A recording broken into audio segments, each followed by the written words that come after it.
kalakaran na walang pananagutan at tuloy na pang-aapi. My government will be sincere in dealing with all the peoples of Mindanao. We are committed to a peaceful and just settlement of conflicts, inclusive of the interests of all, may they be Lumads, Bangsamoro, or Christian.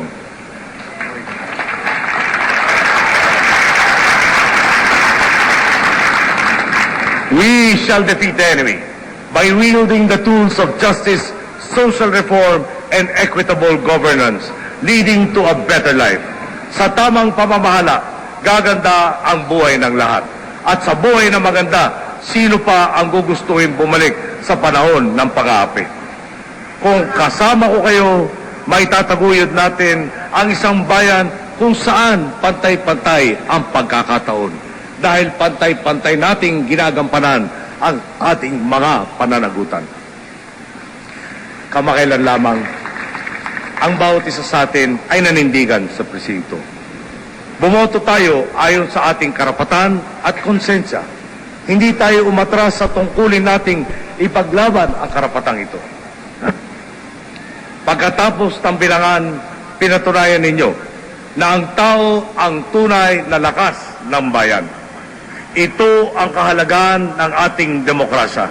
Ito ang pundasyon ng ating pagkakaisa.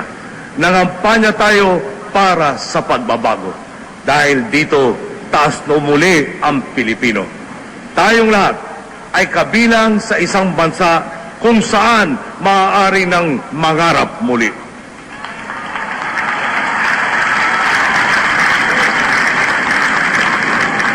To our friends and neighbors around the world, we are ready to take our place as a reliable member of the community of nations. A nation serious about its commitments and which harmonizes its national interests with its international responsibilities. We will be a predictable and consistent place for investment. A nation where everyone will say it all works. Inaanyayahan ko kayo ngayon na manumpa sa ating mga sarili. Sa sambayanan, walang maiiwan. Walang pag-iibang bayan at gastusan na walang wastong dahilan. Walang pagtalikod sa mga salitang binitawan noong kampanya ngayon at hanggang sa mga susunod pang pagsubok na pagdadaanan sa loob ng 6 na taon. Walang lamangan, walang padrino at walang pagnanakaw.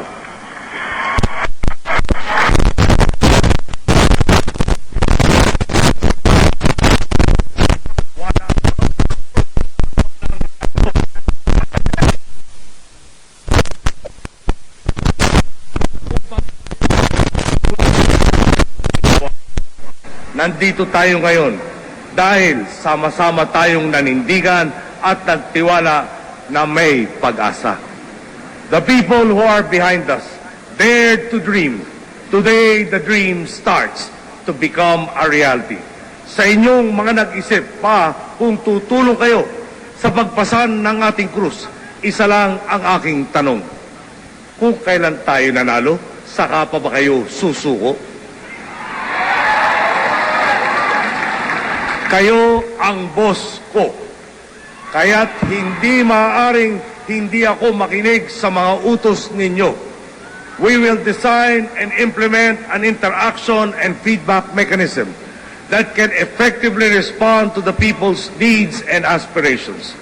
Kayo ang nagdala sa akin sa puntong ito, ang ating mga volunteers, matanda, bata, celebrity, ordinaryong tao na umikot sa Pilipinas para ikampanya ang pagbabago. Ang aking mga kasambahay na nag-asikaso ng lahat ng aking mga personal na mga pangangailangan. Ang aking pamilya, kaibigan at katrabaho na dumamay, nag-alaga at nagbigay ng suporta sa akin. Ang ating mga abogado na nagpuyat para bantayan ang ating mga boto at siguraduhin mabibilang ang bawat isa. Ang aking mga kapartido at kaalyado na kasama kong nangahas mangarap.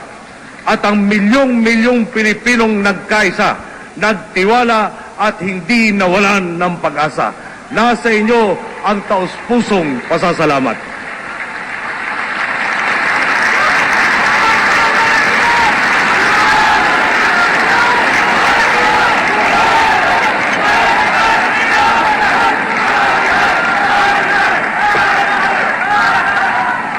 Hindi ko makakayang harapin ang aking mga magulang at kayong mga nagdala sa akin sa igto ng buhay kong ito kung hindi ko may sasakatuparan ang aking mga binitawang salita sa araw na ito.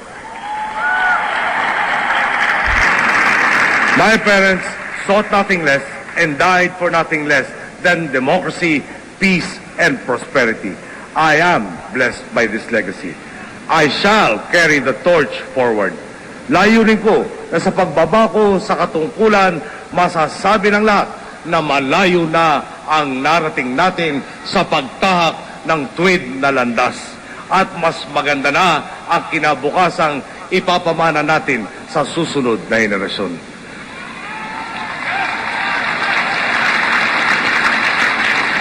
Samahan ninyo ako sa pagtatapos ng labang ito.